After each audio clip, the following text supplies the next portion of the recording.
कोची नामक एक छोटे से गांव में नारायण अपनी पत्नी सरोज और उसके 2 बच्चों करण और रोशनी के साथ रहता था। दोनों पति पत्नी खूब मेहनत मशक्कत करके अपना और अपने बच्चों का पेट भरते थे।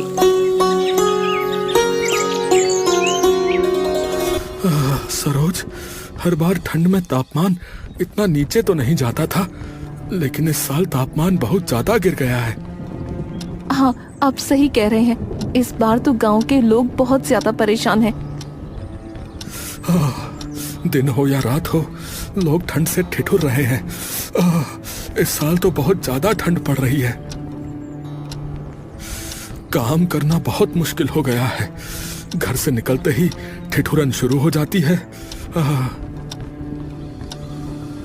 नारायण अपनी मालकिन मधु के घर खाना बनाने चला जाता है। सरोज अपने बच्चों को सरकारी स्कूल छोड़कर फूल बेचने चली जाती है। नारायण, तुम जल्दी से सारे काम निपटा लो। तुम्हें पता है ना आज हमारे घर पर पार्टी है। मालकिन, मैंने तो सारे पकवान बनाकर रख दिए हैं। अगर तुमने सारे पकवान बना लिए हैं तो आज तुम घर सजाने में भी मेरी मदद कर दो। ठीक है मालकिन, मैं आपकी मदद कर देता हूँ। ठीक है, लेकिन तुम्हें आज पार्टी में आना है। अपनी पत्नी और बच्चों को लेकर आ जाना। मालकिन, कितने बजे आना है? आप मुझे वक्त बता दीजिए। तुम शाम को 7 बजे पार्टी में आ जाना। और हाँ, मुझे तुम्हारी थोड़ी मदद की भी जरूरत होगी, ठीक है?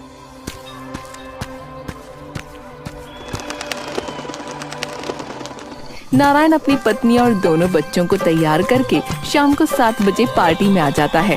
पार्टी बहुत शानदार थी। बहन देख, कितना बड़ा घर है, कितना सुंदर है। बाहर कितनी ठंड है, फिर भी इनके घर के अंदर ठंड नहीं लग रही। बच्चों, ये घर गर्म इसलिए लग रहा है क्योंकि मालकिन के घर में हर कमरे में हीटर लगा हुआ है। हाँ पापा, हीटर लगाने से घर बहुत गर्म हो जाता है। भैया, हम भी अपने घर में हीटर लगाने के लिए मम्मी से बोलते हैं। बेटा, अब ठंड कुछ दिनों की मेहमान है, इसलिए ठिठुरन हो रही है। हाँ। कुछ दिनों में गर्मी का मौसम आ ही जाएगा और तुम लोगों को बहुत गर्मी लगेगी। गर्मी आने में अभी बहुत दिन है। हाँ। मधु के घर की पार्टी तो बहुत अच्छे से हो गई और मधु का दोस्त संतोष उसके नौकर नारायण के खाने की जमकर तारीफ करता है। कुछ ही दिनों में सर्दियां और बढ़ जाती हैं। मधु, कुछ दिनों में तुम्हारे पति का जन्मदिन है, तो क्यों ना फिर से नारायण से ही खाना बनवाकर घर में एक छोटी सी पार्टी दे दें? संतोष, बात तो तुम्हारी बिल्कुल ठीक है। पिछली बार भी सबको नारायण के हाथ का खाना बहुत पसंद आया था। एक बार दोबारा नारायण को मिल तो लूं, उससे तो मैं अपने होटल में ही काम करवाऊंगा। ये मधु ना, और ये मधु तो न जाने किस बात का घमंड करती है। आता जाता कुछ नहीं और सारा का सारा खाना नारायण से बनवाती है। कुछ दिनों बाद मधु अपने पति के जन्मदिन पर नारायण और उसके घर वालों को बुलाती है और अपने दोस्तों को भी इनवाइट करती है। पार्टी के दौरान संतोष से एक महंगा गमला टूट जाता है। संतोष तो वहाँ से तुरंत हट जाता है, पर नारायण की बेटी रोशनी वहीं खड़ी रह जाती है। नारायण, देखो तुम्हारी बेटी ने क्या किया। मालकिन, मुझे अपनी बेटी से पूछ तो लेने दीजिए कि उसने ये गमला तोड़ा भी है या नहीं। हाँ, जैसे तुम्हारी बेटी सच्चाई की मूरत है, मैं झूठी हूँ। मालकिन, मैंने ऐसा तो नहीं कहा कि आप झूठी हैं, पर मैं बिना सच जाने भी अपनी बेटी को सजा नहीं दे सकता। तो अभी पूछकर फैसला कर देते हैं, क्या सच है और क्या झूठ। बेटा, मालकिन का ये गमला तुमसे टूटा है क्या? नहीं पापा, मैं तो बस ये देख रही थी कि आंटी के घर में ठंड के दिनों में गर्मी और गर्मियों के दिनों में ठंड कैसे होती है। बेटा, तुमने देखा कि गमला किससे टूटा? हाँ पापा, गमला तो संतोष अंकल से टूटा है। उनका हाथ गमले पर लगा और वो गिर गया। मधु, क्या तुम्हारे यहाँ मेहमानों की इसी तरह से इज्जत की जाती है? एक नौकर की लड़की होकर मुझ पर इल्जाम लगाएगी? संतोष, आई एम सॉरी, तुम गुस्सा मत हो, मैं देखती हूँ इसका क्या करना है। मधु, अगर तुम्हें मेरी इज्जत का जरा सा भी ख्याल है ना, तो ये नौकर अब इस घर में काम नहीं करना चाहिए। पर मैं इस तरह नारायण को कैसे निकाल सकती हूँ संतोष? ठीक है, तो फिर ये आखिरी दिन है जो मैं तुम्हारे घर आया हूं। इसके बाद मैं कभी तुम्हारे घर नहीं आऊंगा। मधु को संतोष की इज्जत रखने के लिए नारायण को घर से मजबूरन निकालना ही पड़ा। उधर संतोष का काम आसानी से हो गया था। सुनिए, आप भी बड़े लोगों से बहस क्यों करने गए? क्या हो जाता अगर आप बच्ची को थोड़ा सा डांट ही देते तो? सरोज, देखो, ऐसा है, हम गरीब जरूर हैं, लेकिन गलत नहीं है। हाँ, लेकिन नौकरी तो हाथ से चली गई ना। फूल बेचकर मुझे कौन सा बहुत ज्यादा पैसे मिल जाते हैं। सरोज, ऊपर वाले पर भरोसा रखो। चंद पैसों के लिए अपनी बेटी को गलत साबित कर देने से मेरा ही जमीर गिरता और किसी का नहीं। ठीक है, मैं समझ गई, पर एक बार मेरे कहने से आप मालकिन से माफी मांगकर काम फिर से शुरू कर दो। देखो सरोज, मैं वादा तो नहीं करता, पर तुम्हारे कहने से एक बार जाकर मालकिन से दोबारा काम जरूर मांगूंगा। नारायण अपनी मालकिन मधु के घर जाता है। उसके बहुत कहने के बाद भी मधु उसे काम पर नहीं रखती। सर्दियां दिन प्रतिदिन बढ़ती ही चली जा रही थीं। जिस तरह से सर्दी बढ़ रही है, क्या आप ऐसे मजदूर वाला काम कर सकेंगे? देखो सरोज, मेरी मालकिन ने तो मुझे दोबारा काम नहीं दिया। अब ये ईंट पत्थर उठाकर थोड़ा बहुत कमा तो रहा ही हूँ। आपसे क्या ही छुपा है, कुछ दिनों में बच्चों के स्कूल का पैसा भी भरना है। अगर नहीं भरा तो उनका नाम काट दिया जाएगा। मैं समझता हूँ सरोज, और मैं पूरी कोशिश कर रहा हूँ कि मुझे कोई अच्छी जगह काम मिल जाए। पापा, क्या हम भी अपने घर में हीटर लगवा सकते हैं? हीटर? पापा, मधु आंटी के घर और आस पड़ोस के लोगों ने भी अपने घर में हीटर लगवा लिया है। बेटा, मैं पूरी कोशिश करूंगा कि सर्दियों में मैं अपने घर में हीटर लगवा लूं। कितनी भी मेहनत कर ले, पर नारायण के पास मुश्किल से एक दिन के खाने के पैसे ही जुड़ पा रहे थे।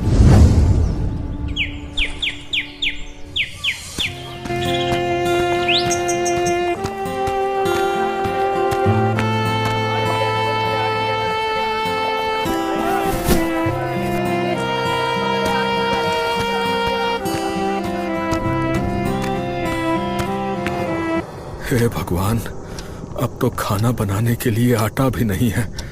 अब मैं आटा कहाँ से लाऊं? मेरे पास तो अब और पैसे भी नहीं हैं। क्या हुआ? आप इस तरह से परेशान क्यों हैं? सरोज, मुझे जो तनख्वाह मिली थी वो सब घर खर्चे में खत्म हो गई। मेरा क्या है, मैं तो पानी पीकर भी सो जाऊंगा, पर बच्चों को और तुम्हें भूखे पेट नींद कैसे आएगी? कोई बात नहीं, खाना आज मैं अपने साथ लेकर आई हूँ। सेठ जी के यहाँ पर आज दावत थी, तो उन्होंने कुछ खाना बच्चों के लिए भिजवा दिया है।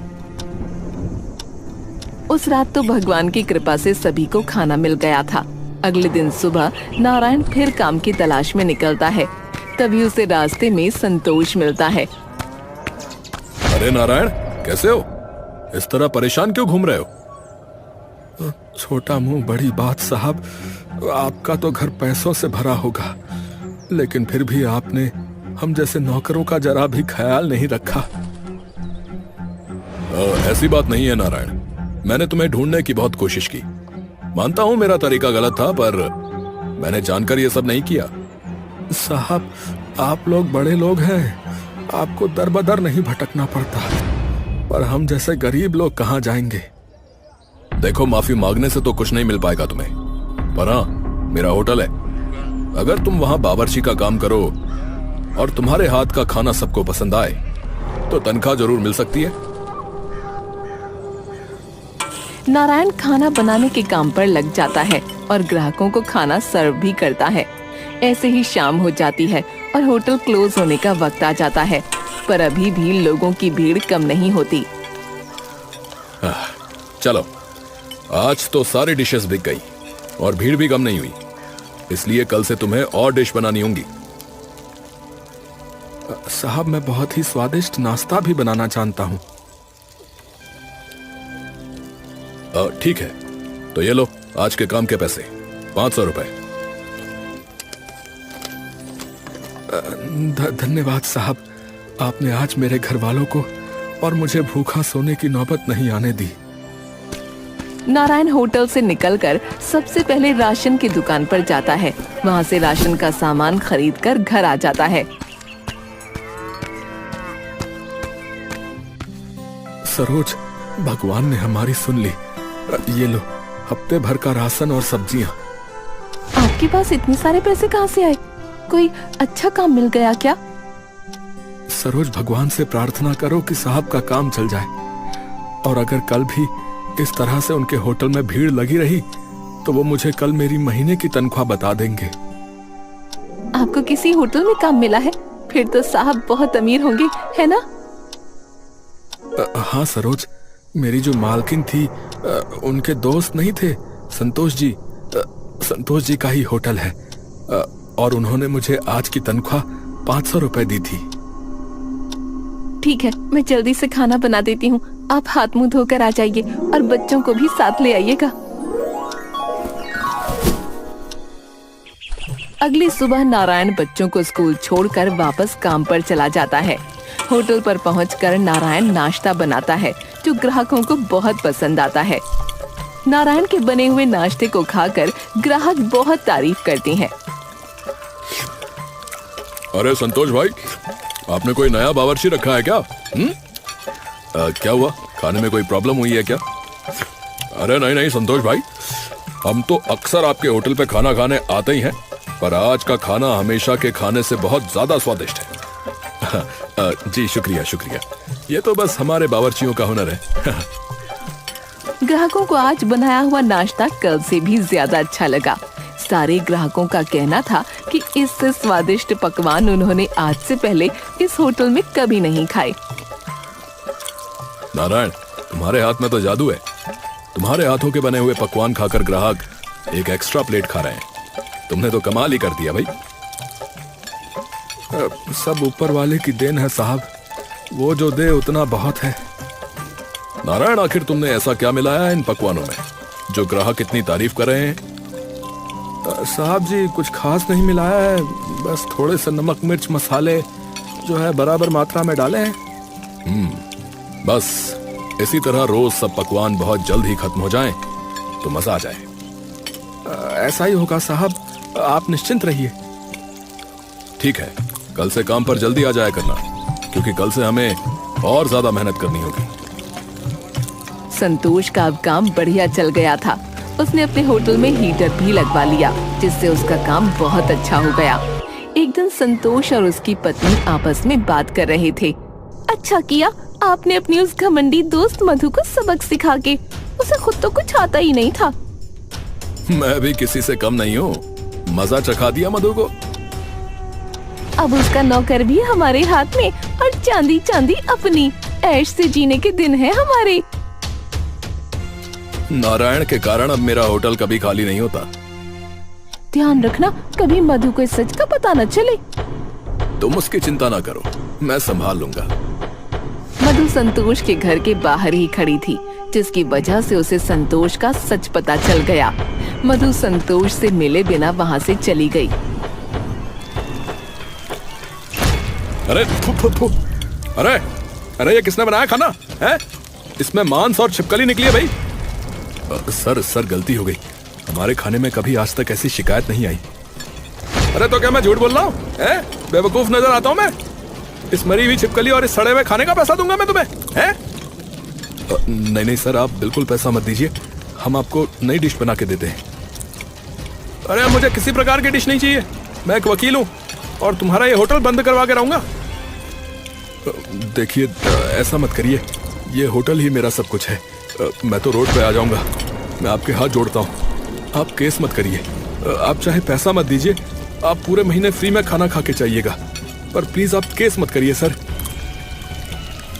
अरे इतने बड़े वकील को रिश्वत देते हो? मुझे भिखारी समझा है कि मैं फ्री में खाना खा के जाऊंगा? कभी नहीं। और ये केस तो मैं करके रहूंगा। तुम्हारा ये होटल बंद करवा के रहूंगा मैं। अगर इस होटल को मैंने बंद नहीं करवाया ना तो मेरा नाम भी राजनाथ नहीं। राजनाथ आखिरकार संतोष का होटल बंद करवा ही देता है, जिससे संतोष दिन प्रतिदिन परेशान हो जाता है और पैसों की कमी की वजह से वो सड़क पर आ जाता है।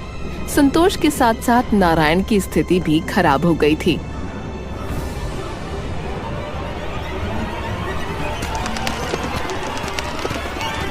नारायण, सुना है तुम जहाँ काम करते थे उनका होटल बंद हो गया है।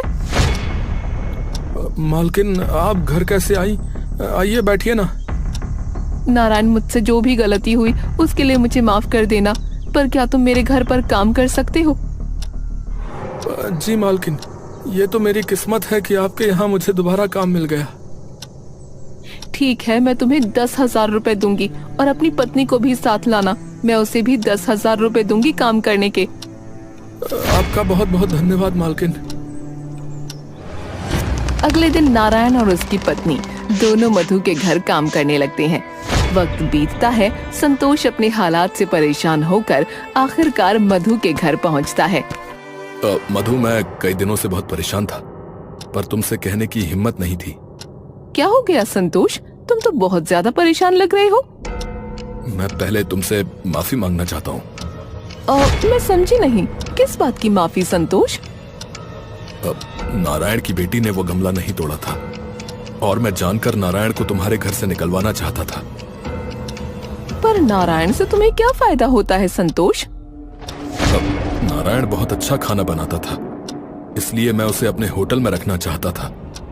मैंने किया भी वही, उसे यहाँ से निकलवा कर अपने होटल में रख लिया था। तभी वहाँ पर नारायण और उसकी पत्नी दोनों आ जाते हैं। उन दोनों को देखकर संतोष हैरान और चकित रह जाता है। नारायण, तुम यहाँ कैसे काम कर रहे हो? वो तुम्हें नारायण नहीं, मैं बताऊंगी। ये सब क्या चल रहा है? मुझे तो कुछ समझ ही नहीं आ रहा है मधु। मुझे ये बात बहुत पहले ही पता चल गई थी कि जो कुछ भी हुआ वो तुम्हारा किया धरा था। जब मधु कुछ बताती, वहाँ राजनाथ भी आ पहुँचा, जिसे देखकर संतोष के साथ साथ नारायण भी हैरान रह गया। मालकिन, यही तो थे जिन्होंने संतोष जी का होटल बंद करवा दिया। मधु, तुम इन्हें भी जानती हो क्या? सबके सवालों का जवाब मिलेगा। राजनाथ मेरा ही दोस्त है। जब संतोष ने मेरे साथ धोखा किया, तब मैंने राजनाथ को सारी बातें बताकर ये प्लान बनाया और इस प्लान के मुताबिक मैंने सारे काम कराए ताकि संतोष को अपनी गलती का एहसास हो जाए। तुम्हारा होटल मैंने टेम्पररी बंद करवाया भाई, तुम्हें बस तुम्हारी गलती का एहसास कराने के लिए। पर आप लोगों ने अपने इस खेल में मुझे क्यों शामिल किया? ये गलती मेरी ही है ना। मैं उस दिन वो सब करता और ना आज नारायण या मुझे ये दिन देखना पड़ता। तुम माफी के लायक तो हो नहीं संतोष, पर मैं फिर भी तुम्हें माफ कर रही हूँ। देखो मधु, मैंने तुम्हें धोखा देने का कभी नहीं सोचा था, पर तुम्हारे घमंड के कारण मैंने ये सब करा और इसमें मेरा भी फायदा था। दिन बीतते गए और मधु ने नारायण को 15,000 की तनख्वाह देना शुरू कर दिया था। संतोष का होटल भी उसे वापस कर दिया गया। एक दिन नारायण काम पर जा रहा था, तभी उसे एक दुकान पर हीटर दिखा। भैया, ये हीटर का क्या दाम है? ये मात्र 10,000 की है भैया। 10,000? ये तो बहुत ज्यादा महंगा है भैया। अरे भैया, अगर नया हीटर खरीदने जाओगे तो 30,000 से कम का नहीं आएगा। अच्छा ठीक है, पर मैं इसके 5,000 दूंगा। ये सही से चलता तो है ना? हाँ, बिल्कुल सही से चलता है। अगर 6 महीने से पहले ये हीटर बंद हो जाता ना तो इसकी सारी रिपेयरिंग की सर्विस बिल्कुल फ्री होगी भैया। ठीक है, मैं 5,000 दूंगा। अगर तुम्हें देना है तो दे दो भैया। अच्छा चलो ठीक है, ले जाओ भैया, बोनी का टाइम है, चलो ले जाओ। नारायण दुकानदार को अपने घर लेकर जाता है। वो आदमी घर पहुंचकर हीटर लगा देता है। हीटर चालू करते ही गरम गरम हवा घर में फैलने लगती है। बच्चे भी इस गर्म हवा का मजा उठाते हैं। वाह रोशनी, कितना मजा आ रहा है। हीटर की गरम गरम हवा से ऐसा लग रहा है जैसे भट्टी जलाई हो। हाँ भैया, इतनी ठंडी में ये गर्म हवा सूरज की चादर जैसी लग रही है। घर में हीटर के लगते ही बच्चे बहुत खुश हो जाते हैं। सरोज जैसे ही घर पर आती है वो भी हीटर की हवा खाकर खुश हो जाती है। आपने आखिर बच्चों की इच्छा पूरी ही कर दी। अरे कैसे ना करता भला, बच्चे तो आखिर मेरी जान है, परिवार से बढ़कर मेरे लिए कुछ भी नहीं। हीटर लग जाने की वजह से बच्चे बहुत खुश हैं और मैं भी। आपकी कमाई भी अच्छी होने लगी है। हाँ, बस तुम्हारा साथ और भगवान का हाथ सर पर रहेगा तो ऐसे ही आगे बढ़ता रहूंगा।